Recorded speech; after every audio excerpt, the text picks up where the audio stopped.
अस्सलाम वालेकुम नाज़रीन। ये है जी सोलर प्लेट्स। ये डबल साइड प्लेट्स हैं जिसको टू साइड एब्जॉर्प्शन प्लेट्स भी कहते हैं। दोनों साइड से हीट जो है एब्जॉर्ब करता है। ठीक है जी। तो ये जो हमने सिस्टम लगाया हुआ है ये ऑन ग्रिड लगाया हुआ है। इसमें हाइब्रिड भी होता है।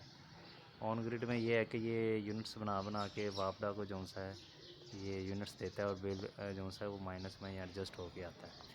और हाइब्रिड में जो है आपका हाइब्रिड में इसके आप साथ में कोई बैटरीज वगैरह अटैच करके बिजली जाने पे आप उसका बैकअप बिजली भी ले सकते हैं। ये जो सा है ये जो सा बिजली के झटकों के लिए ये इस्तेमाल होता है। ये यूनिट लगता है यानी कि ये बिजली के जो तेज़ लहरें आती है उससे ये बचाता है। तो देखते हैं आज 11 बजे का टाइम है, इसमें कितने यूनिट बनाए हैं चलें चेक करते हैं। देखते हैं हमारे इसने कितने यूनिट बनाए हैं आज। कितने यूनिट बने होंगे हैं।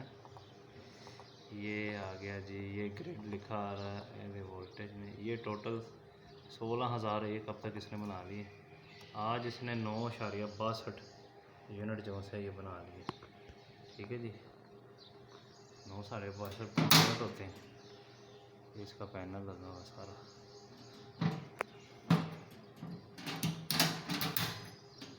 सो फार कम। ये नीचे वाईफाई डिवाइस है। इससे मोबाइल ऐप से या वेब लिंक से इसका स्टेटस चेक कर सकते हैं। ऐसे ही है ना काशी भाई। मानिए देख सिस्टम नहीं मेरा चाह रहा, विंडोज में नहीं मसला। एक